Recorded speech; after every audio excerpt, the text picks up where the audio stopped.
तो नमस्कार, आप देख रहे हैं इंडिया न्यूज़ 24 और आपकी आज की सबसे बड़ी खबर आपको दिखा रहे हैं, जहां पर हम महाशक्ति शंखनाद शिविर जो शक्तिपुर जी महाराज के द्वारा आयोजित किया गया था 25 और 26 फरवरी को, उसी को लेकर आपको बता दूं बहुत सारे लोग यहां पर लाखों की संख्या में आए थे। और हम आज प्रयागराज संगम तट गंगा नदी में हैं, आपको बता दूं, और नाव पर आज हम एक पूरी खबर दिखाएंगे कि आखिर महाशक्ति शंखनाद का क्या महत्व हुआ है। हमारे साथ पंडित कथावाचक जाने माने दीपक उपाध्याय जी हैं, हम उनसे बातचीत करेंगे। आखिर वो यहाँ पर आए हैं, गंगा मैया में आए हैं, उनका कुछ क्या कहना है उनसे जानेंगे। और यह गंगा नदी जो आपको बता दूं संगम है यहाँ पर, इसका प्रभाव बहुत पड़ता है। आपका बहुत बहुत स्वागत। धन्यवाद भैया।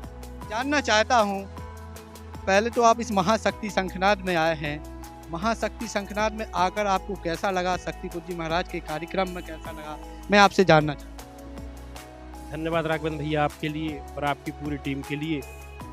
महाशक्ति शंखनाद जो यहाँ पर गुरुदेव भगवान के चरणों की रज की कृपा से हो रहा है, आप सबका भी बहुत बहुत धन्यवाद। और कई दिनों से लगातार सोशल मीडिया पर यह हो रहा था कि महाराज जी कब त्रिवेणी संगम में पधारें, और पूज्य महाराज जी का परसों आगमन हुआ, भव्यता से स्वागत किया गया। और महाशक्ति शंखनाद में कल गुरुजी ने चिंतन के माध्यम से, चिंतन की तरंगों के माध्यम से जो प्रभाव छोड़ा वो देखने लायक था। और जानना चाहता हूँ कि जिस कदर का धर्म के नाम पर कहीं पर आडंबर हो रहा है, कल शक्तिपुर जी महाराज ने, चाहे बागेश्वर महाराज हों या पंडोखल महाराज हों, सबके लिए कहा है कि एक गलत कार्य हो रहा है। आप कहाँ तक जाएं? पूज्य महाराज जी ने कल कहा कि हम किसी कथावाचक का विरोध नहीं करते, हम कथाओं का विरोध नहीं करते। आप कथा करो, कथा में जो भी चर्चाएं हों वो लोगों को श्रवण कराओ। हम विरोध करते हैं तो सिर्फ पाखंडवाद का विरोध करते हैं, जो भोले भाली जनता के लिए इसमें उलझाया जाता है, फंसाया जाता है। तो पूज्य महाराज जी ने किसी व्यक्तिगत किसी का विरोध नहीं किया, लेकिन जो पाखंडवाद के खिलाफ होगा, चाहे वो सनातन का हो, चाहे मुस्लिम संप्रदाय का हो, चाहे ईसाई मिशनरी का हो, महाराज जी ने कहा उस पाखंडवाद के विरोध में हम सदैव थे, हैं और रहेंगे।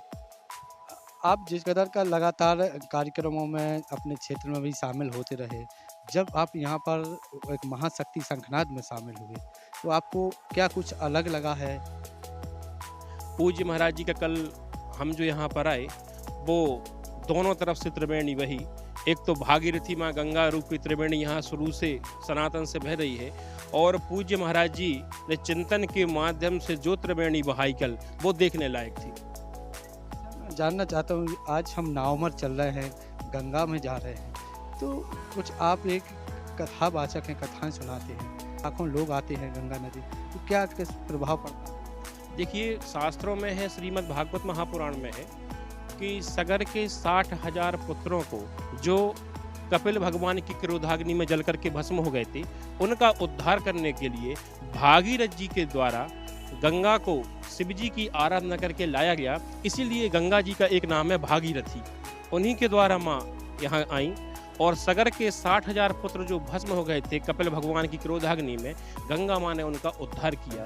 तभी से अस्थियों का जो क्रम है लगातार गरुड़ पुराण में भी आया है, और यह क्रम लगातार चला आ रहा है। जैसा कि शक्तिपुर जी महाराज ने कहा कि एक पूरे जब से नशा मुक्ति का क्षेत्र चल रहा है, तो नशा मुक्ति के क्षेत्र में जो कार्य किया जा रहा है, आज एक पिता एक बच्चे को नशा मुक्त नहीं कर पाता है, तो कहीं ना कहीं यहाँ पर 20 से 30,000 लोगों ने आजीवन के लिए यहाँ पर नशा छोड़ा है, उन्हें संकल्प लिया है। अगर लोग 10, 20, 50 लोग 100 लोगों को धर्म परिवर्तन कर देते हैं, भले वो नशा करते हों किसी प्रकार के हैं, तो उसे देश में बहुत बड़ा माना जाता है। वो तो सब धर्म को एक साथ लेकर शक्तिपुर जी महाराज चलते हैं, और आज जब 30-40 हज़ार लोगों ने नशा छोड़ा है पर जीवन दान दिया है, तो ये तो बहुत बड़ी। देखिए, धर्म परिवर्तन अलग जगह है, अलग बात, और नशा मुक्त धर्म परिवर्तन एक सामाजिक हिस्सा होता है, और नशा मुक्त जो है वो हर घर का एक हिस्सा है। हम जब पूज्य महाराज जी से मिलने के लिए गए, वहाँ से जब वापस आ रहे थे, तो हमने देखा एक करोड़पति पार्टी और उनकी धर्म पत्नी जी ने आग्रह किया, बोले महाराज जी से मिलना है। लोगों का पूछना हुआ, संजय भैया उस समय साथ में थे, उन्होंने बताया कि हमारे पास सब कुछ नहीं है, सब कुछ है हमारे पास, लेकिन हमारे जो पतिदेव हैं वो ओवर ड्रिंक करते हैं, जिसके कारण हमारी सुख शांति घर में भंग है। और हम चाहते हैं पूज्य महाराज जी के दर्शन हो जाएं, चरणों की रज मिल जाए और उन्हीं के संस्थान से हम जुड़ जाएं। तो हमने उनसे पूछा कि आखिर उससे होगा क्या? बोले हमारे पास धन रहे अथवा ना रहे उससे मतलब नहीं है, लेकिन हमारे घर में हमको पता है गुरुदेव भगवान के जैसे ही दर्शन हमको होंगे, चरणों की रज मिलेगी, तो सुख शांति जरूर हमारे घर में आ जाएगी। जिस कदर का शक्तिपुर जी महाराज के द्वारा कार्य किया जा रहा है, तो वह आगे चल के आपको क्या लगता है, क्योंकि आप तो और अनुभूति ज़्यादा करते हैं, हम लोगों से अलग है, क्योंकि आप खुद कथाएं सुनाते हैं तो आपको और ज्ञान है, तो आगे चल के क्या प्रभाव पड़ेगा? पूज्य महाराज जी जिस निरंतरता से अपने जो महाराज जी का संकल्प है और संकल्प की ओर महाराज जी पूर्ण जो अग्रसर हो रहे हैं, निश्चित तौर पर जो ये शंखनाद है, ये शंखनाद भी उसी अग्रसर होने का कहीं न कहीं क्रम का हिस्सा है।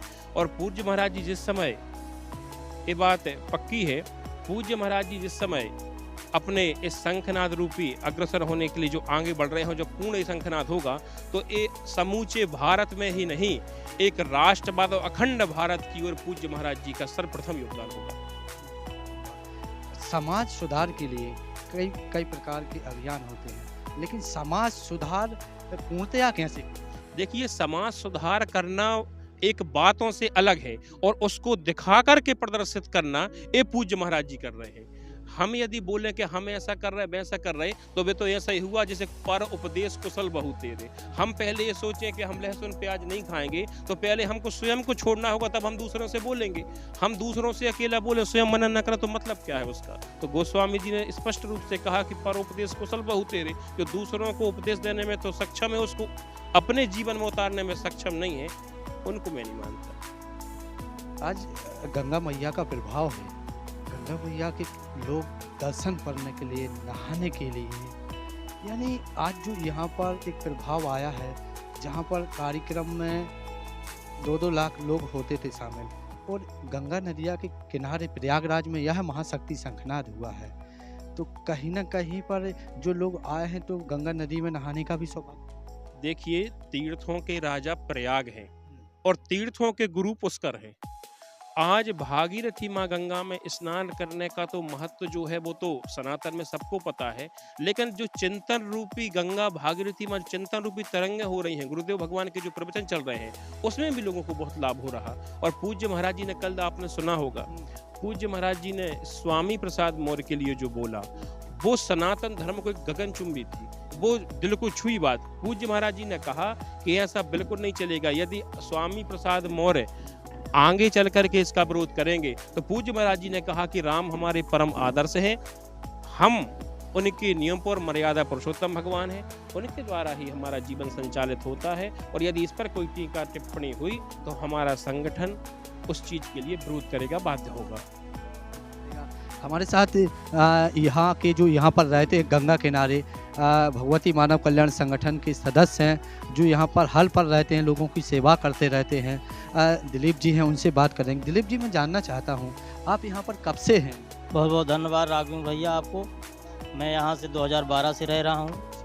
संगम गंगा मैया के तट पे अपना व्यवसाय भी चल रहा है। 2015 से मैं संगठन से गुरुजी की विचारधारा से चल रहा हूँ जी। तो आप एक तो गंगा मैया के किनारे हैं और एक लाभ प्राप्त होता रहता है, लेकिन कहीं ना कहीं जब आप शक्तिपुर जी महाराज से जुड़े तो आपको कैसे लगा था कि हमें गंगा मैया की सेवा तो कर ही रहे हैं, शक्तिपुर जी महाराज से जुड़कर? शक्तिपुर जी महाराज से जुड़ के हमको और लाभ हुआ, और मैंने नशा मुक्त हो गए, मांसाहार मुक्त हो, लोगों को पीड़ित कर रहे हैं। गंगा मैया का भाग हमको पहले से मिल रहा था। इसके बाद एक त्रिवेणी जैसे गंगा जमुना सरस्वती त्रिवेणी बह रही है। एक कहते हैं ऋषियों मुनियों के जैसे चरणों के नख में त्रिवेणी का वास हो, ऐसे मैंने एक सतगुरु को आशीर्वाद प्राप्त किया। दिलीप जी थे हमारे। हम राघवेंद्र भाई का भी आभार व्यक्त करते हैं, जो अपना अमूल्य समय दे करके भागीरथी माँ गंगा के स्थान पर पधारे और ये जो बात है ये समूचे जन जन तक पहुंचाने में जो श्रेय प्राप्त कर रहे हैं। आपका भी बहुत बहुत धन्यवाद। 2 पंक्तियां मैं आपके लिए कहूंगा। राम ने चाहा राम ने पाया, राम ने चाहा राम ने पाया, राम ने ही तुमको और हमको मिलाया। बड़े खुश नसीब थे हम और हमारे वो पल जो ये समा हमारी ज़िंदगी में आया। क्या बात है, आपका बहुत बहुत धन्यवाद। हमारे साथ कुशवाहा जी हैं। कुशवाहा जी, आपको कैसा लग रहा है आज आप पंडित जी के साथ में यहाँ पर आए हुए हैं? यहाँ पर राघवेंद्र भाई को मैं धन्यवाद देता हुआ यहाँ इस गंगा त्रिवेणी में आज मैं पंडित जी के साथ में राघवेंद्र भाई के साथ में पूरी टीम के साथ में यहाँ पर स्नान करने के लिए आया हूँ। यह जो शिविर है ऐतिहासिक शिविर है, यहाँ जो आज देखने को मिला है हमको तो हमारे बड़े सौभाग्य के क्षण हैं जो गंगा यमुना सरस्वती जी में आज स्नान करने का सौभाग्य प्राप्त हुआ है। मैं आपसे भी जानना चाहेंगे, शंखनाद में आप आए हैं, आज आपको कैसा महसूस हो रहा है? आप गंगा मैया का भी सौभाग्य प्राप्त हो गया। बहुत बहुत धन्यवाद किरण भैया। हम यहाँ पर आए हैं परम पूज्य गुरुवर सिंह की कृपा से और माँ के आशीर्वाद से हमें गंगा जी में और यहाँ के जो मतलब दृश्य हैं सबको देखने को मिल रहा है और हमारा सौभाग्य जो कि हमें परम पूज्य गुरुवर की कृपा से यहाँ पधारे बता रहे हैं। क्या नाम है भैया आपका? मेरा नाम राकेश कुमार निषाद उर्फ छुट्टन केवट है। अच्छा, छुट्टन केवट जी, जानना चाहते हैं आप कब से यहाँ पर काम कर रहे हम हैं? तो यहाँ हमको हो गया आज से 22 साल यहाँ नाव चलाते। 22 साल हो गया है। 34 साल की उम्र है। अच्छा 22 साल हो गया मुझको यहाँ नाव चलाते। 12 साल की उम्र से यहाँ आने लगे। अच्छा अच्छा, तो यहाँ पर एक महाशक्ति शंखनाद हो रहा है। यहाँ पर ये पूरे जो रक्षा कवच डाले हुए जितने हजारों लोग हैं, तो गुरु शक्तिपुर जी महाराज आए हैं, तो क्या कहना है आपका? बहुत बहुत उनका बधाई है। हाँ। नशा मुक्त हो जाए, सभी मांसाहारी शाकाहारी हो जाए। हाँ। हाँ यही हम कहेंगे और क्या हम कह सकते हैं। अच्छा, तो यहाँ पर आप कितने बजे तक रहते हैं? हम यहाँ पे 4 बजे तक रहते हैं। सुबह 4 बजे आते हैं, शाम को 4 बजे चले जाते हैं। महाशक्ति शंखनाद शिविर में जो भी आया वह आपको बता दूं धन हो गया है। मध्य प्रदेश के जाने माने कथावाचक थे और आज यहाँ पर आए हैं, हमने उनसे बंटूबन किया है। हमें भी इस और गंगा मैया का इसी तरह हम सबके साथ आशीर्वाद बना रहे। आप हमारी खबर को शेयर सब्सक्राइब जरूर करें। आज के लिए इतना ही, जल्द लौटेंगे हम बड़ी खबर के साथ। भगवान की जय। गंगा मैया की